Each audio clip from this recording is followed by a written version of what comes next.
Vamos fazer uma dinâmica hoje da parábola. E vocês podem interagir. A conclusão da parábola, para que nós aprendamos melhor, para que nós possamos situar melhor, extraindo o espírito da letra. E possamos compreender melhor. Pois bem, o mundo hoje é diferente daquele mundo que Jesus vivia, não precisa nem dizer. Mas eu estou dizendo isso para nós contextualizarmos a parábola de Jesus. Parábola. Todo mundo sabe o que é uma parábola, não sabe?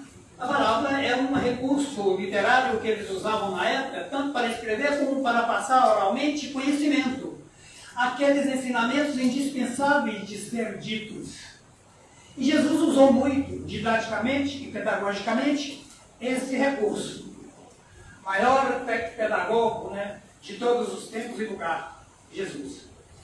Então a parábola é isso, é uma história que ela coleta elementos do ambiente para transmitir para o público-alvo um conhecimento, interagindo com o ambiente, usando os elementos da natureza, hábitos e costumes do povo da época. E aqui agora nós vamos fazer então uma contextualização da parábola. Pois muito bem. A parábola é diferente de fábula. A fábula, vocês sabem, é uma história também. Mas ela conta a história dos animais, dando a eles voz, palavra. Eles se interagem e conversam uns com os outros. Na fábula. Não é isso? Agora, na lenda, não. Também a lenda é uma história. Porém, mais mirabolante. Ela é mais abrangente, fantástica. Diferente da parábola que nos traz conhecimento, ali direcionado dentro de um tema e para um determinado público, determinado povo. Vamos contextualizar. Vou botar um papelzinho aqui na mão, porque se falhar a memória a gente cola. Onde foi passada essa parábola? Na Palestina?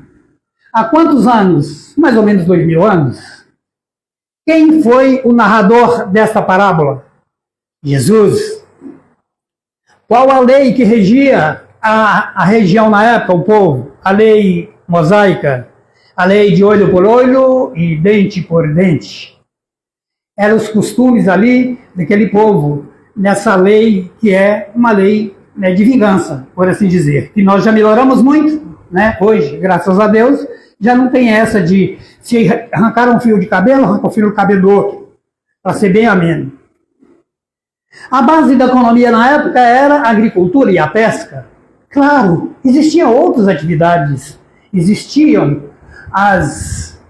os artesãos, os trabalhadores comuns, assim, que faziam serviços domésticos, enfim, mas a atividade preponderante era a agricultura. E é aqui que nós vamos trabalhar, essa questão dos agricultores, que prestavam serviço para o seu senhor, e tinha um administrador. Depois, nós vamos ler a palavra, e depois de ler a parábola, nós vamos discutir cada versículo dela, porque essa é uma parábola que é muito indigesta. Eu já consultei os postulados sobre ela, análise sobre ela, de pastores, bispos, pessoas mesmo assim da própria do estudo da teologia. Cada um tem uma posição diante dela. E é dizer que são controversas? Não, todas verdadeiras. Por quê? Uma palavra de Jesus, você interpreta e escreve uma enciclopédia. A palavra de Jesus, o ensinamento de Jesus, reverbera no nosso coração e na nossa mente, de forma que nos traz o alívio, que nos traz conhecimento, que nos traz amparo, a palavra de nosso Senhor Jesus Cristo. E ela pode ser dita ainda não, vai ser dita por mais uns 10 milhões de anos ainda. Em todo tempo e lugar. Tanto nos planetas que ainda tem a vida material, como no mundo espiritual propriamente dito. Bom, pois bem, e qual que era o tipo de relação de emprego na época? Era assim, se era agricultura, tinha um fazendeiro, um dono de terras, de muitas terras, e tinha os colonos que trabalhavam para ele. Esses colonos tinham com ele um contrato de parceria agrícola, e eles pagavam não com dinheiro, o aluguel da terra, o empréstimo da terra, o arrendamento da terra, eles pagavam com o produto da produção. Por exemplo, na época produzia muito, né, o azeite de oliva e também o trigo. Esses elementos são fundamentais na parábola. E quem era o Senhor? O Senhor aqui, já para adiantar, nós já vamos concluir. Deus.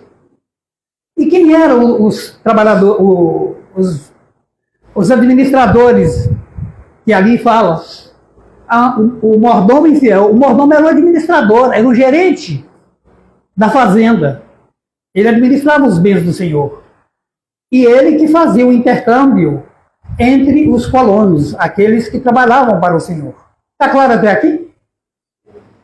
Então eu só estou adiantando, para que depois nós vamos ler a palavra, a gente já vai introjetando na nossa compreensão esses elementos. O homem rico é proprietário da terra, o mordomo era o administrador ou gerente, os arrendatários que eram os devedores. Eles deviam uma quantia para o patrão. Aí entra a astúcia do administrador, que nós vamos ver na frente. Qual o significado da parábola? Já vamos adiantar também. Prudência, desapego dos bens materiais, fidelidade, honestidade, e aí nós podemos elencar, adjetivar essa parábola, os ensinamentos de Cristo, com muitos elementos. E traz no bojo dela, nos mostrando o outro lado da nossa perspicácia, da nossa esperteza, do nosso jeitinho, não só brasileiro, mas o jeitinho do homem, de contornar situações, tirando proveito, visando ter vantagem, lucro. Isso. Então, tem outras parábolas que versam sobre essa questão do desapego dos bens materiais e da administração dos bens. Administração, nós administramos os nossos bens materiais, intelectuais e nossos bens espirituais também que Deus nos concedeu. E que teremos que mais tarde prestar conta deles. As parábolas que são qual horário uma da outra são, que Jesus nos trouxe. A parábola do mordomo infiel é essa que nós estamos trabalhando. A parábola do filho pródigo. A parábola do rico e Lázaro, conhecem bem, né? Que o mendigo alimentava das migalhas que caíam da mesa do rico. Né? Um foi para o Hades, ou inferno, e o outro foi para o paraíso. E aí tem um desenrolar da parábola que os senhores devem já conhecer. A parábola do juiz iníquo, que aquela viúva pedia a ele para decidir sobre a vida dela, sobre os bens que ela tinha herdado, e dar a ela, então, uma sentença, dando um parecer jurídico, né, sobre o que ela tinha direito ou não dos bens que o marido deixou, e ele ficava protelando, porque era uma senhora pobre, coitada, viúva, né, o juiz iníquo, aquele que não agiu com justiça. Iniquidade é o contrário de equidade. A palavra do jovem rico, que Jesus chama ele para segui-lo. E ele diz, Senhor, mas o que eu tenho que fazer? Ele disse, você conhece os mandamentos? Ele disse, conheço todos. Você os obedece? Ele falou, sim, coloca em prática. Falta um, meu filho, disse Jesus. A caridade. Vai e vende todos os seus bens e doa aos pobres. Ele ficou triste, acabunhado, né? Ficou chocado com aquilo. Falou, eu vender meus bens para dar para os pobres? Pois bem, e não é aqui, então, e a parábola do tesouro escondido também é outra. Dito isso, vamos para frente.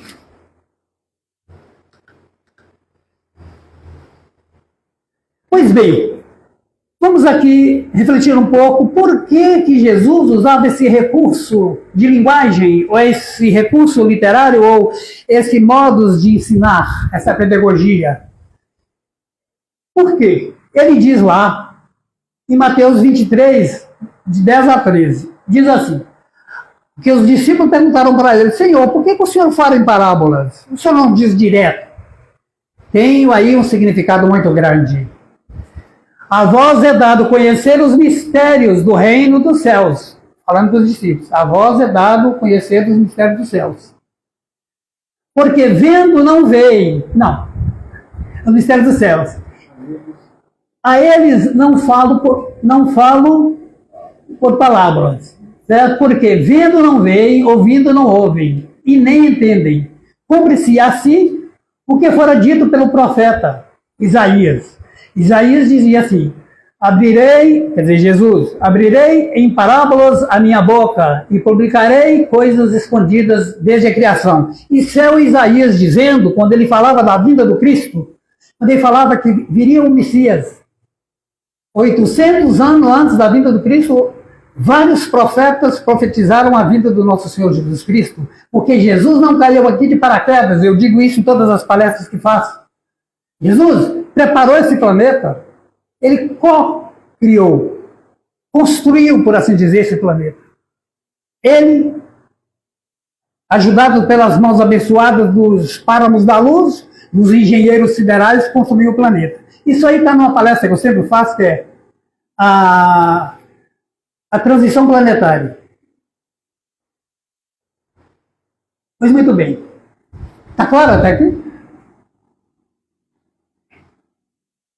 Eu não estou menosprezando a vossa capacidade de entendimento, mas às vezes fica alguma coisa que dá um nozinho, não é isso? Vamos ler a parábola? Seguem aí comigo. Eu sei que não vai dar para vocês verem tudo, mas nós vamos então buscar. Quem que eu elejo para passar para mim com o slide? Se você? Senhora? Por gentileza, a senhora sabe como funciona, não sabe? Não. Só botar aqui pra... Não, aí não. Aqui para frente, aqui para trás. Aqui para frente e aqui. Então tá, deixa eu passar esse slide e o outro. Vamos lá. Parábola do mordomo infiel. Está lá em Lucas, capítulo 16, de 1 a 13. Para quem Jesus falava? Para os seus discípulos e para os fariseus. Povo orgulhoso, prepotente, egoísta. Que não lia na cartilha que Jesus ensinava do amor e da caridade, porque o desprezavam, não aceitavam Jesus como Messias. E ficava na cola do mestre, achando uma oportunidade para puxar o tapete dele. É assim que eles agiam. Então vamos lá. Versículo 1. E dizia também aos seus discípulos. Olha, essa também. Quer dizer, que não falava não é só para outras pessoas, falava para os discípulos também. Vou tomar um pouquinho de água.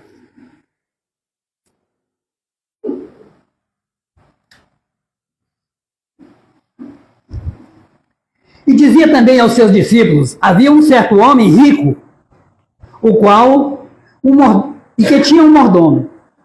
E este foi acusado perante ele de dissipar seus bens. Disseram no ouvido do patrão, olha, o seu empregado está te passando para trás.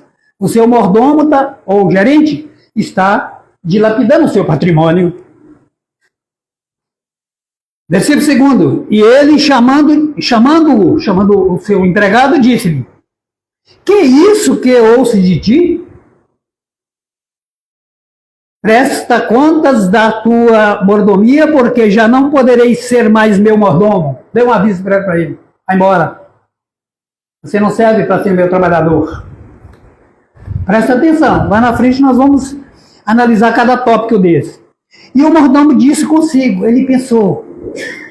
E agora? O que farei? Pois o meu senhor me tira a mordomia, me tira a gerência, me tira o emprego. Cavar não posso. De mendigar eu tenho vergonha. Cavar. Ele não ia cavar? Um homem de mãos limpas, lisas. Nunca pegou no cabo da charroa, do arado, da enxada? E não tinha, lá não tinha qualquer, assim, de muita oferta de emprego na área dele para administrar as coisas. E ele pensou, e agora? O que eu faço? Aí ele bolou um plano. E mendigar, ele era orgulhoso, ele não tinha essa disposição. Pode passar por gentileza.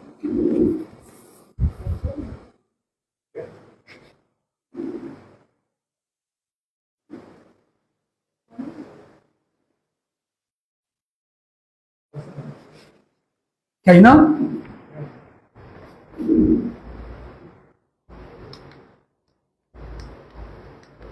Chamar o mestre Roberto para socorrer-nos. Enquanto isso eu vou lendo. Tá bom? A hora que chegar o seu passo. Tá. Roberto, socorro. Agora vamos para a lâmina seguinte. No versículo 4, que diz assim, eu sei o que hei de fazer, pensou ele, astutamente, malandramente, para que quando for despossado da mordomia, me receba em suas casas. Ele pensou, eu administro essas dívidas dos devedores, e eu já sei o que vou fazer, para que eu tenha... Passou? Aí, menina. Tá, já. Obrigado.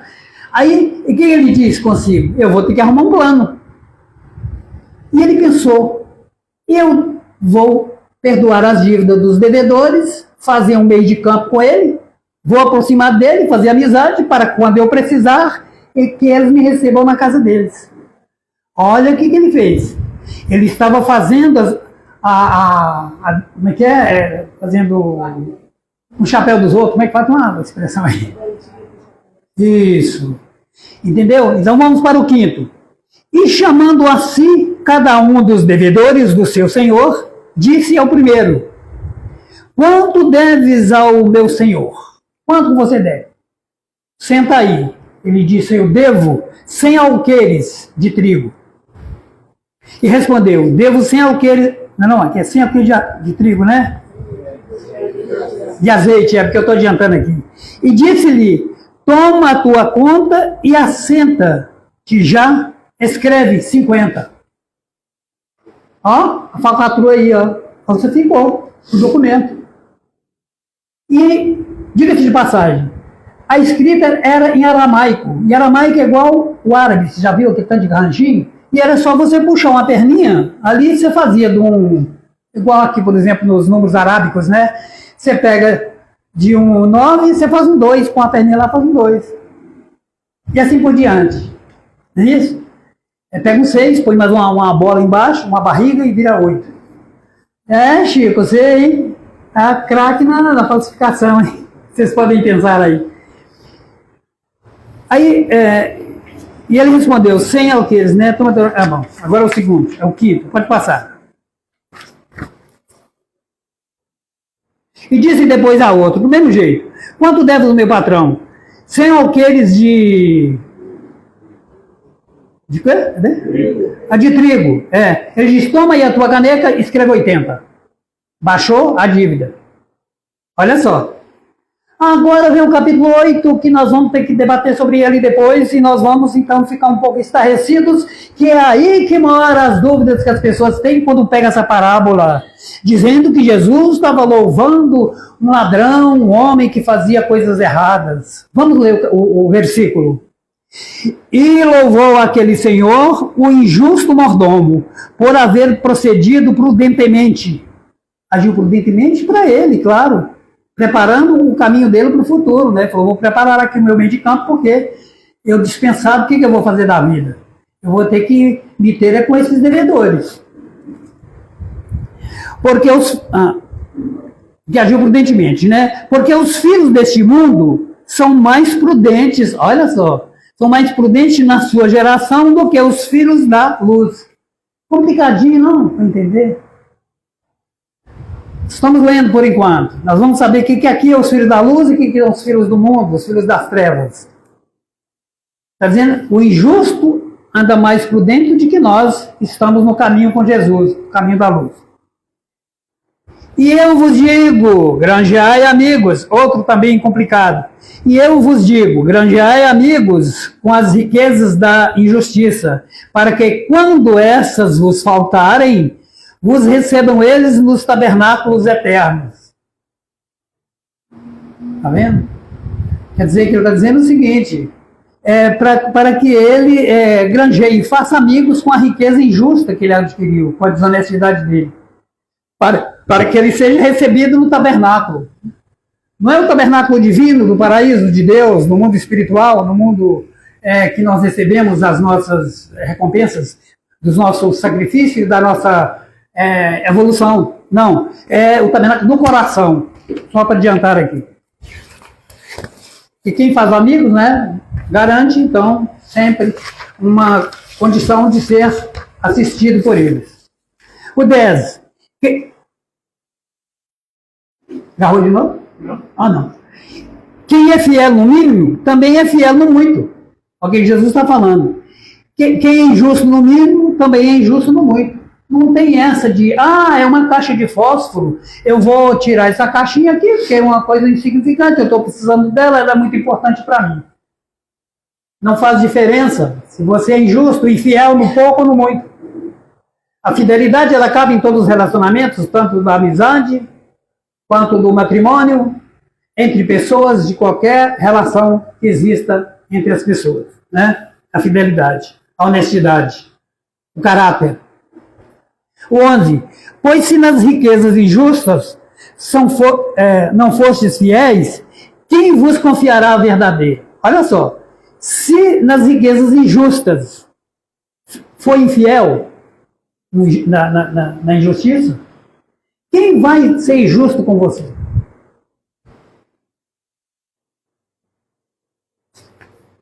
O 12. E se no alheio não fostes fiéis, quem vos dará o que é vosso? Ora, se eu sou desonesto contigo ou contigo, como é que eu vou cobrar do Senhor justiça?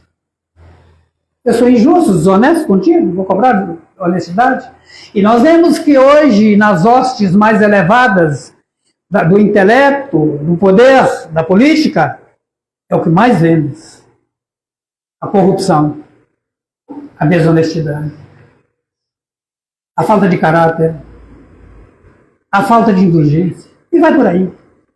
Não poderíamos ficar aqui falando de adjetivos pejorativos, qualificativos, porque nos causa um pouco de tristeza.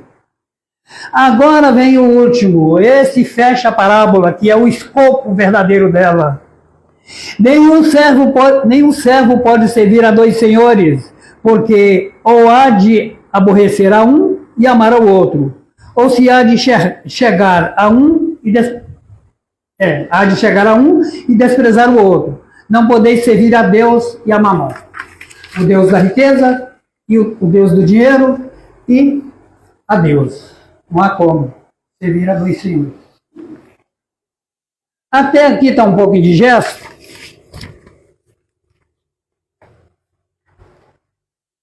Tá ou não?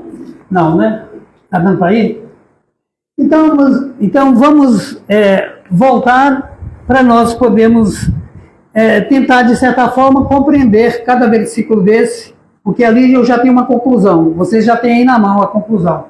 Mas nós vamos voltar e ver quais os tópicos, quais os versículos que nos causam mais estranheza e a falta um pouco de luz mais sobre a palavra, né? O entendimento. Você pode voltar lá, volta no outro lado. Pode voltar, vai voltar.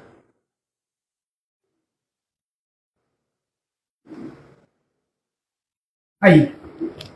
Quer dizer, Jesus não falava só para os discípulos, falava para outras pessoas. Quem? Aquele pessoal que estava ali ao lado dele, que juntava gente de todas as nações, gente de todos os naipes, de todas as esferas sociais, de castas sociais. Porque naquela época, o mundo da Palestina ele era dividido. Existia os judeus, existia também aqueles que eram de outras religiões, existiam os ateus e assim por diante, e os gentios, que não faziam parte das hostes das tradições judaicas, e assim por diante. Então, existia ali também a presença do poder de ferro do Império Romano, que dominava a Palestina naquela época, sob a égide do imperador. Então, ele falava para esse povo todo. E quando ele soube que o mordomo, que o seu gerente estava subtraindo os bens dele, ele chamou e dispensou, pedindo a ele para poder prestar contas. Traga os livros contábeis. Vamos ver aqui no esqueleto do balanço, do ativo e do passivo, o que está escrito aí. O que você tem, e os créditos e os débitos. O que eu tenho para receber ainda no meu balanço? Presta conta para mim. Ver o que você fez do dinheiro que você recebeu e do que você gastou. E o mordomo, então, diante dessa dispensa, ele aproveitou o momento, por assim dizer, ele estava de aviso prévio, né, Alberto? O homem deu um aviso prévio para ele, falou, bom, nesse inteirinho eu vou aproximar dos credores, já sei, e vou perdoar a dívida deles, atrair a simpatia deles e a confiança. E ele foi rápido, porque senão os credores iam dizer, mas espera aí, você não tem mais autoridade sobre o patrimônio? Você não administra mais o patrimônio do seu senhor? E ele foi rápido no gatilho, foi esperto. E ele teve duas perspicácias, dois planos, plano A e B nessa investida dele. Ele falou, bom, o meu patrão, como ele é generoso, e eu sei que ele vai aprovar a minha atitude de ter diminuído a dívida dos seus devedores. Ele vai achar um ato muito legal, um ato justo e de caridade. Ou se ele não reconhecer, mas pelo menos vão fazer amizade com os credores e abrir as portas das casas deles para que eles possam me receber e me amparar. Quer dizer, eu não posso mais trabalhar, não tenho condições de segurar a mão numa charroa, no arado e arar a terra, que era a atividade daquela época. E a atividade de administrador era muito rara. Bom, pode passar. Ele fez o plano e chamou os credores, né? Chamou o primeiro, diminuiu a dívida dele de 100 para 50 e a do segundo de 100 para 80. Pode passar, Benito.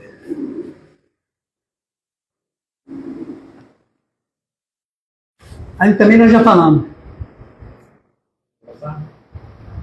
Bom, aqui ó, ele louvou o injusto mordomo. Ele elogiou a atitude dele, mesmo desonesta. Quer dizer que ele foi, então, indulgente com ele.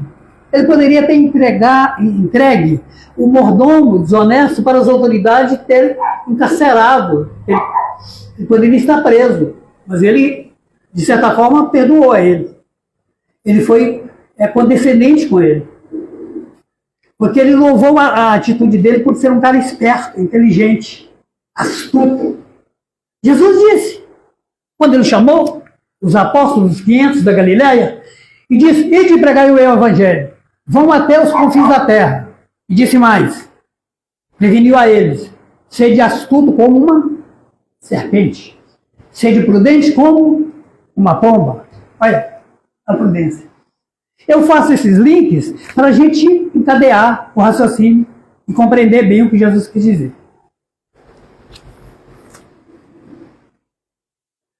Olha o que ele fala. Olha o conselho que Jesus dá. Olha a interpretação que nós... E Jesus, quando ele traz essa parábola difícil de ser entendida, ele nos remete a um pensamento mais acurado, a força do intelecto, exercitar a compreensão. Batei-vos e a porta vos abrirá.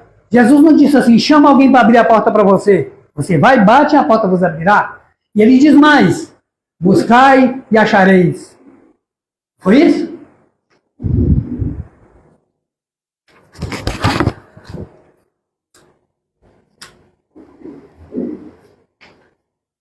E eu vos digo, granjeai amigos com as riquezas da injustiça.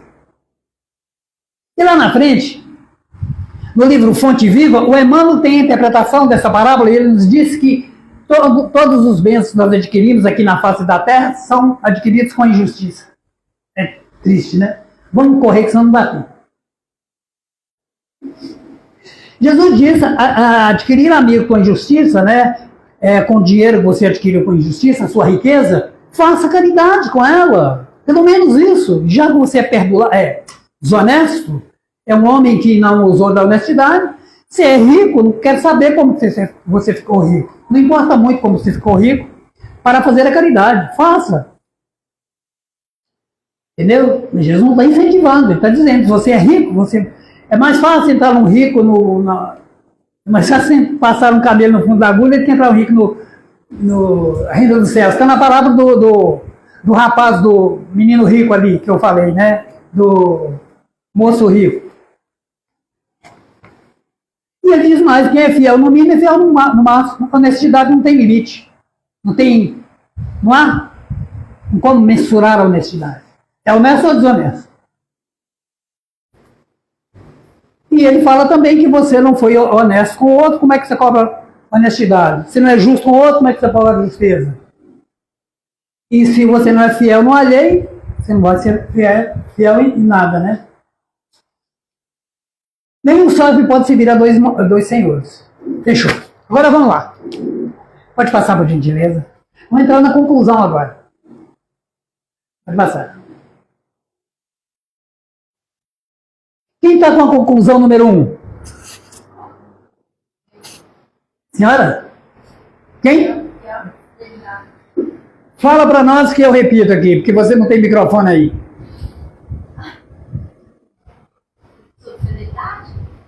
É o que está escrito aí. A palavra fidelidade. Liberdade ou fidelidade? Fidelidade. Fidelidade. Quem está com a prudência? Prudência. Vamos gravando isso aí. Fidelidade e prudência, que essa palavra nos chama a cumprir esses ensinamentos do Cristo. A outra, honestidade. Isso, outro. Misericórdia. O patrão teve misericórdia do cara? Do trabalhador? Do gerente? Teve. Ele puniu com a dispensa. Com a inteligência dele, a sabedoria dele, ele deu misericórdia para ele. Exato, ele já usou os elementos que agrega a sua consciência, né? Porque a nossa consciência, ela tem uma amplitude diametralmente proporcional ao conhecimento da lei divina. O senhor tem muito mais conhecimento e amplitude da consciência, talvez, do que eu, e outros mais também. Quer dizer, cada um tem, na justeza do seu entendimento, a consciência ampliada, as luzes da consciência. Outro.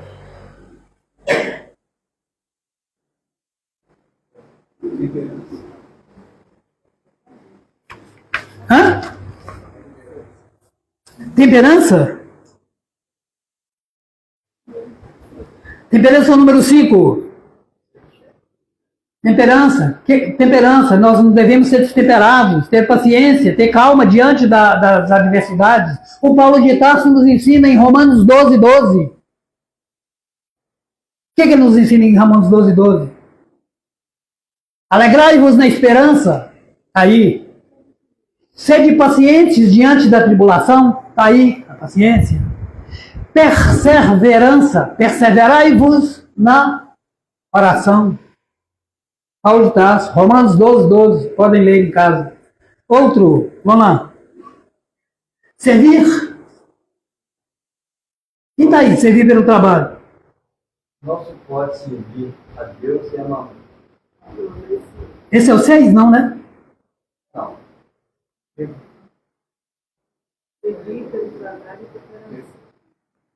É servir pelo trabalho, não? Eu devo ter confundido aqui, mas vale. Não pode servir a dois senhores, né? Nós já falamos. E o outro? Ali eu não numerei, por isso ficou difícil. Agora parece que...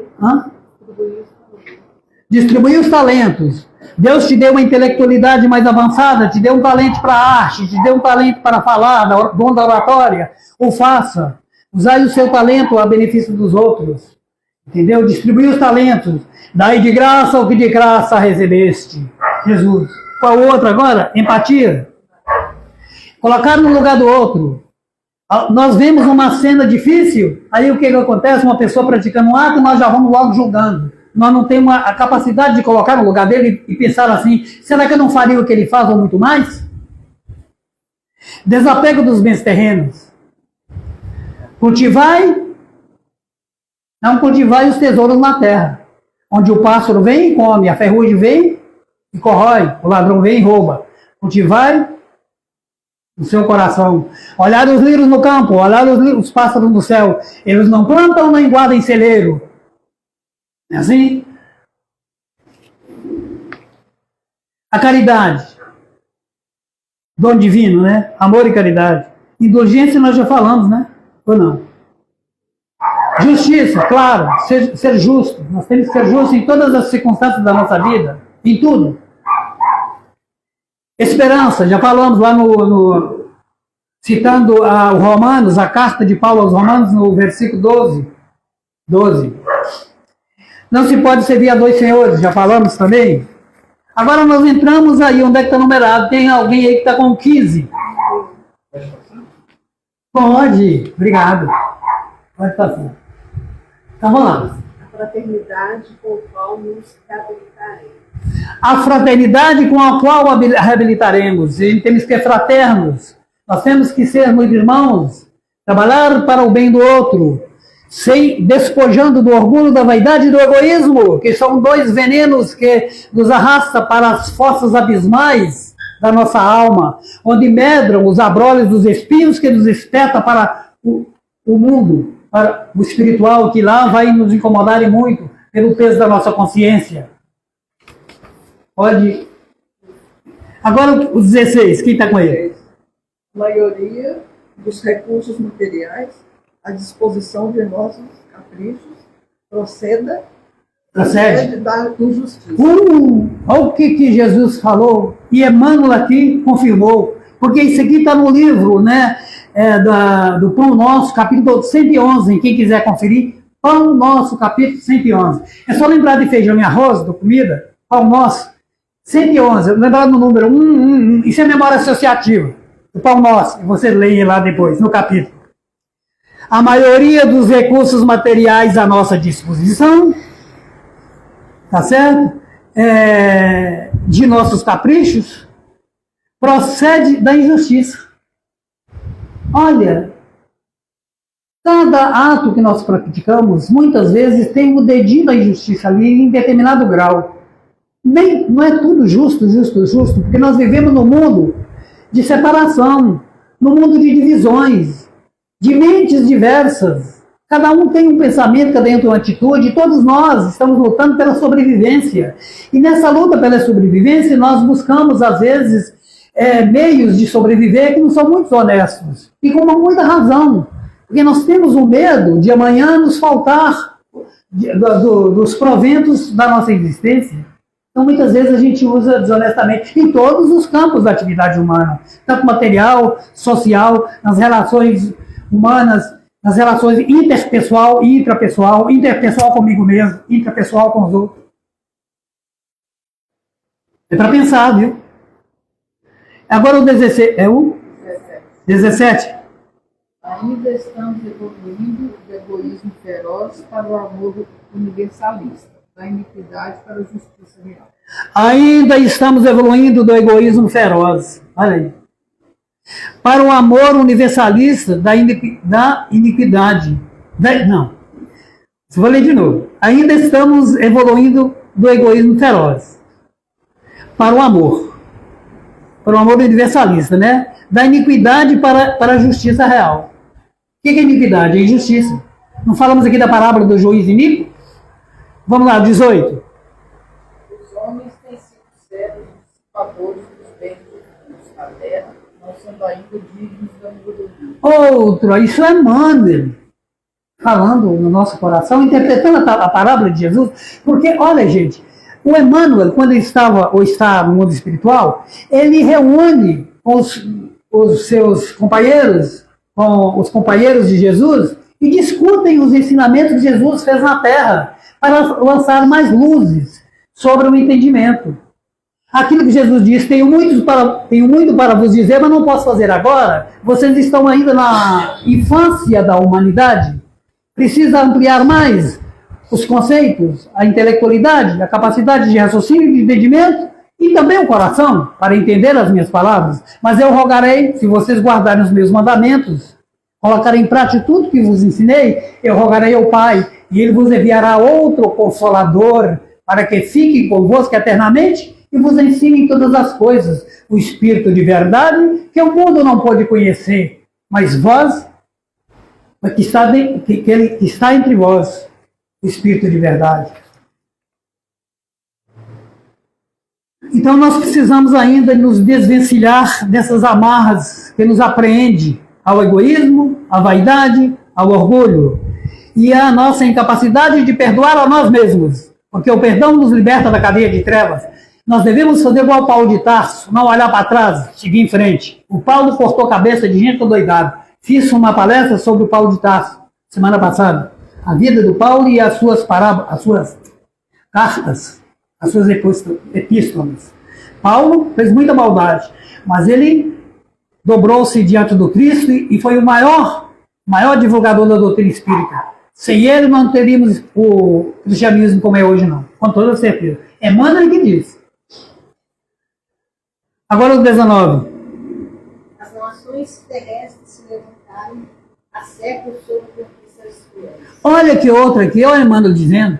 Todas as nações poderosas do mundo, aquelas que agregou um poder material, um poder grande, econômico, financeiro, um poder militar, o poder das armas, todos esses países, essas nações adquiriram esse desenvolvimento, vou chamar de evolução, porque evolução é outra coisa. Evolução, claro, no sentido pequenininho, estrito senso, não lato senso. Porque a evolução lato sensu ela é material, espiritual e intelectual. Claro, não é tão simples assim. Mas essas nações cresceram pela desonestidade. Está dizendo aqui o Emmanuel. Agora o 20, né? O mestre nos exorta a granjear amigos. Ampliar a simpatia onde encontraremos pelo espírito de cooperação e valores intercessórios. Aqui a palavra aqui está intercessórios. Você granjeia amigos para que eles intercedam a outras pessoas para te ajudar, para te auxiliar. Eu estou desempregado? Como é que é seu nome? O Lucas. Olha o Lucas aí, ó. A parábola é legal, viu, Lucas? Aí o Lucas, o que acontece? Eu fiz amizade com ele, eu estou granjeando amigos, e eu granjei mais amigos com ele também. E quando eu precisar, eu chego, Lucas, olha, estou precisando de alguma coisa. Ele fala com o outro amigo dele, e o amigo dele, então, vai me ajudar. Não é um amigo do meu pai, não, viu? Aqui é outra amizade. Então vamos lá. É o 21 agora. Buscar a redenção do nosso passado sombrio e doloroso. Aproveitar o nosso tempo para o reajuste individual perante a inderrogável justiça divina. Vou repetir o que ele disse. Buscar a redenção do nosso passado espiritual sombrio e doloroso. Nosso passado negro, aproveitar o nosso tempo para o reajuste individual perante a inderrogável lei de justiça, lei de causa e efeito. Nenhum de nós pode derrogar a lei de causa e efeito. Plantou, olha. Plantou amor para amor, plantou espinho. Né? Então não há como você plantar abóbora e colher morango. Então é isso. A lei de causa e efeito. Está nessa parábola. A palavra é ampla. A palavra é de difícil entendimento ao pé da letra, mas que requer de nós um exercício intelectual e abrir as janelas do coração para que entre o ensinamento de Jesus, que é indispensável para nós. Alguém quer fazer alguma colocação, gente? Pode. Nós aqui estamos todos irmãos, nós estamos no mesmo barco. Só que Jesus me colocou aqui para poder falar para vocês. E olha que ele não cooperou muito comigo, não. Deu essa volta para a quadra rachada. Mas vamos em frente.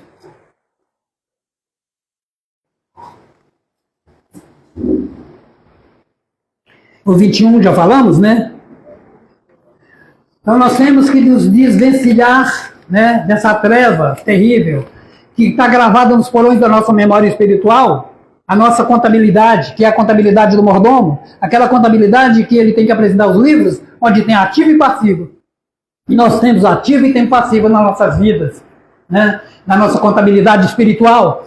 Talvez tenhamos mais débitos do que créditos. E muitas vezes esses créditos que nós temos não foi tão honestamente assim adquiridos, não. Né, Lucas? Vamos para o 22, gente?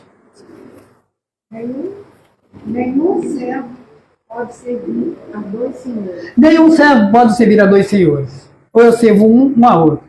Isso é a separação da sua consciência diante dos bens terrenos. Eu tenho que administrar os bens terrenos de forma que eu possa auxiliar ao outro e a mim também. Mas sempre buscando com esses bens materiais promover o meu progresso espiritual e dos outros que estão comigo.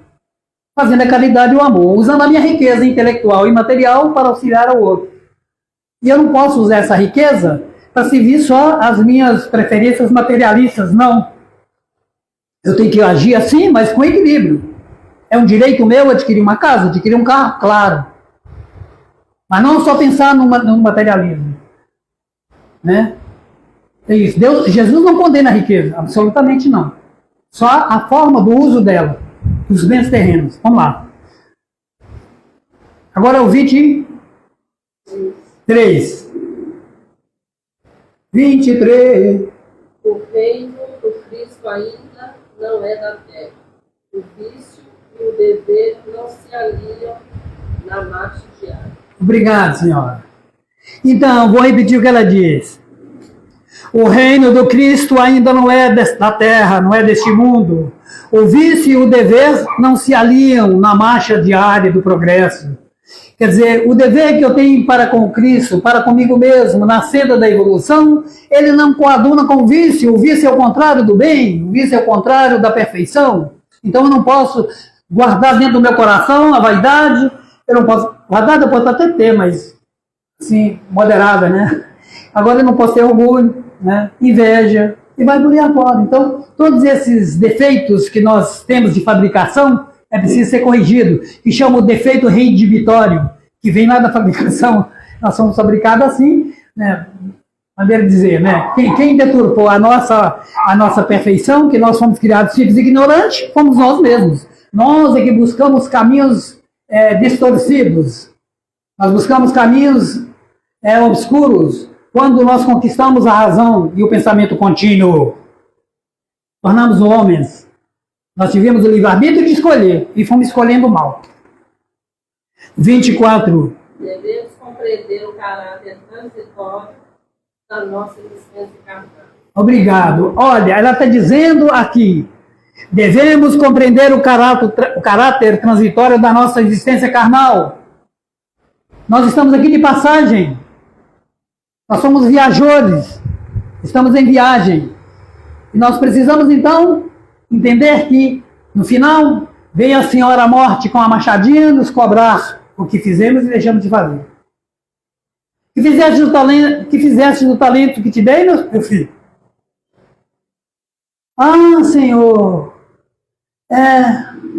eu não soube aproveitá-los. Você precisa retornar para a terra. Ah, então eu quero retornar agora. Não tem jeito. Pega a filinha ali, ó. Tem uns 400 bilhões de pessoas na fila para reencarnar. Ah, lá na fila? É aqui? Não, a fila é lá. Ah, mas eu podia entrar aqui, eu tô meio velhinho. Eu falei, não, senhor, vai lá, aqui não tem isso não. Tem privilégio não. Vai lá, entra na rabeira da fila, sem reencarnar. Brincadeira, viu, gente? A 25. Quando Jesus fala em amigos, são os irmãos sinceros e devotados. Então, quando ele fala lá para você granjear amigos, o que ele está dizendo? Jesus está dizendo que são os amigos, os irmãos sinceros e devotados. Né? Acabou a Não. São os irmãos amigos e devotados. E que eu dei o exemplo aqui, tomando o Lucas aqui para Cristo. Agora o 26, né? A riqueza da justiça inclui o nosso passado sombrio e doloroso. Aí, se eu tivesse essa voz aí, eu ia ficar esnobando aqui toda hora. Obrigado, senhor, viu? A riqueza da injustiça inclui o nosso passado sombrio e doloroso. Falamos lá atrás, né? Nós já falamos. É um patrimônio que nós adquirimos injustamente. E há momentos em que a nossa consciência nos cobra. O Lucas está lá na casa dele, às vezes assim, tranquilo, depois ele fica triste, macambuzo, surumbático. Olha a palavra doida, hein? Mas vamos usar aqui, né? Para esnobar, que a gente sabe umas palavras difíceis. Então está lá triste da vida. Aí ele não sabe por que ele está triste. É porque ele remeteu a um passado doloroso que descansa nos porões da memória espiritual que está no mundo distante. E que ele nem lembra mais onde aconteceu alguma coisa que ele fez de errado e que a consciência dele cobra. O Deus íntimo dele chega e fala, ô Lucas, você pisou na bola lá atrás, Lucas. Aí ele percebe aquela energia ruim que veio daquele passado tenebroso, doloroso, e fica triste. Isso acontece muito conosco. Eis aí a chave da depressão, sabia? Às vezes você está lá tranquilo, um cachorrinho morre, e aí você entra na tristeza profunda, não só porque o cachorrinho morreu, é porque você está lá gravado lá na sua memória espiritual, essas energias deletérias que você fez no passado. Basta um gatilho para você entrar em depressão e ficar triste. Talvez nem sabe por quê. Ou a depressão bipolar, né, que é triste demais ou alegre demais. É tema da palestra que eu sempre faço também. A depressão à luz do método espírita. O 28. 28. Não se pode servir a Deus e a Mamon. Não precisa repetir, precisa? Agora o 29. A consciência de que teremos que prestar conta a Deus da administração dos bens que Ele nos confiou. Vou repetir o que ele disse. A consciência de que teremos que prestar contas a Deus da administração dos bens que Ele nos confiou. Quais foram os bens que Deus nos confiou? Quais foram os bens que Deus nos confiou? Vamos ler só uns 4 ou 5 aqui. Vamos lá. A fortuna da autoridade é um bem. A saúde física é um tesouro. A oportunidade de trabalhar em bênção. Às vezes nós desperdiçamos. Está quase, né, Alberto? A possibilidade de servir é um obséquio divino. Isso é patrimônio que Deus nos confiou. O ensejo de aprender é uma porta libertadora. O tempo é um patrimônio inestimável. Isso é Emmanuel que diz. Lá no capítulo 75 do livro Fonte Viva. Capítulo 75, Fonte Viva, se vocês quiserem consultar. O lar é uma dádiva dos céus. O amigo é um benfeitor. Olha aí, falou para granjear amigos? Então, ainda que seja com o dinheiro do Roberto que está no meu bolso, eu dou uma caridade para ela, eu faço o meu meio de campo, mas pelo menos eu estou fazendo alguma caridade. Depois eu acerto contas com o Roberto. Lá no Tribunal da Consciência, o Roberto vai chegar, eu te conheço. Não, senhor, não te conheço não. Conhece sim, Francisco, eu te conheço. Brincadeira, gente. A experiência benéfica é uma grande conquista. Vou repetir, que eu gaguejei doidado. A experiência benéfica é uma grande conquista. A ocasião de servir em harmonia com o Senhor, com os semelhantes e com a natureza. É uma glória comum a todos. A hora de ajudar os menos favorecidos, de recursos ou entendimento é valiosa. O chão para semear, a ignorância para ser instruída e dor para ser consolada são aspectos que vêm do céu para que nós possamos ajudar, instruir e amparar. Que fazes, portanto, dos talentos preciosos que repousam em teu coração, em tuas mãos e em teu caminho? Distribui talentos, não estava lá? Então, agora vem o último. Vela por tua própria tarefa do bem, ciente do eterno, porque chegará o momento em que o poder divino te pedirá dar contas da administração dos bens que eu te concedi. Esses são os bens da terra. Acho que dá para fechar aqui, Roberto, já estou acabando. Agora, o 29, por gentileza. Agora o 30. Tá preto? Agora o 30. Agora o 30? Está presente o 30? Eis porque o Divino Mestre nos legou a parábola do empregado infiel. Convidamos-nos para a eternidade sincera, onde encontraremos o caminho alta da redenção. Exatamente isso. Vou repetir o que o Senhor ali disse com aquela voz aveludada. Eis porque o Divino Mestre nos legou a parábola do empregado infiel, convidando-nos à fraternidade sincera, onde encontraremos o caminho da nossa redenção. Esta parábola deve ecoar nos recônditos da nossa alma, hoje e sempre, trazendo-nos sempre à luz, direcionando o nosso caminho em busca do encontro com Cristo, harmonizando-nos com todos os seres da Terra, desde um protozoário até as grandes constelações, que sejamos um membro correspondente, presente, que comparece para a vida, buscando o seu verdadeiro sentido. Passa aí, deixa eu ver o que tem. Os filhos da treva são mais prudentes que os filhos da luz. Quem é os filhos das trevas? Essas pessoas, é o mordomo infiel, é o trabalhador desonesto, é aquele que pratica a desonestidade, é aquele que é um malfazejo. Enquanto são os filhos da luz, os discípulos de Jesus, nós somos filhos da luz, nós estamos buscando a luz, nós somos filhos de Deus, vós sois o sal da terra, o sal insípido como há de salgar, vós sois a luz do mundo, não se acende a candeia para colocar debaixo do alqueire, mas no candelabro para que ilumine a todos. Então nós somos luzes. E nós erramos mais do que os imprudentes, do que os ignorantes, do que os malfazejos. Triste, não, Roberto? Logo você, Francisco, que o Roberto me diz, puxa vida, Francisco, que já conhece a luz. E é menos prudente do que aquele sujeito que assalta, mata, que está enclausurado lá no cadeião de contagem, Francisco. Desperta. Abre teus olhos. Preparai as suas veredas. Preparai o caminho do Senhor, Francisco. Pode falar. Acho que até agora. Bom, para fechar. Agora aqui esse é o último. É o último mesmo. Então, caridade, antídoto da iniquidade, a caridade. Ao oponente, tolerância. Ao amigo, seu coração. Ao patrão, ao mordomo administrador infiel. Ao patrão, bons serviços. A vida, olha a caridade. Em todas as dimensões. A criança, a palavra edifica, o exemplo... Não, a palavra instrui, o exemplo edifica. Para si próprio,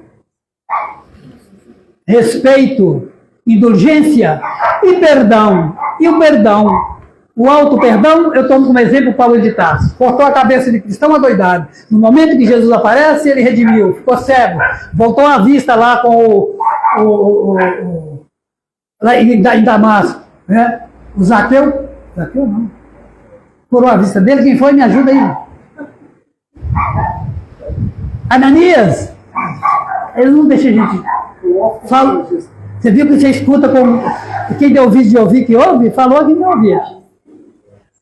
Ananias, que foi o seu mestre. Ele aprendeu quase muitas coisas sobre Jesus, sabe? Quando ele foi para Damasco, curou a sua cegueira, o Paulo ficou com o Ananias lá um tempão. E Ananias passando para ele tudo aquilo que Jesus fez. Ananias era o quê? Discípulo de Jesus. E ele então recebeu essas instruções. E foi quem, Paulo de Tarso? O homem que é responsável por toda a implantação do cristianismo na Terra. Sem ele, ela não existia. Palavras de Emmanuel. Olha, para fechar, eu agradeço a todos a paciência, a tolerância. Não deixe de vir nessa casa bendita, não. O ano que nos une, nos prepara. Um recado, viu? O Bezerra de Menezes, que não redem caminho da colaboração neste momento crucial da transição do planeta Terra de expiação e provas para a regeneração.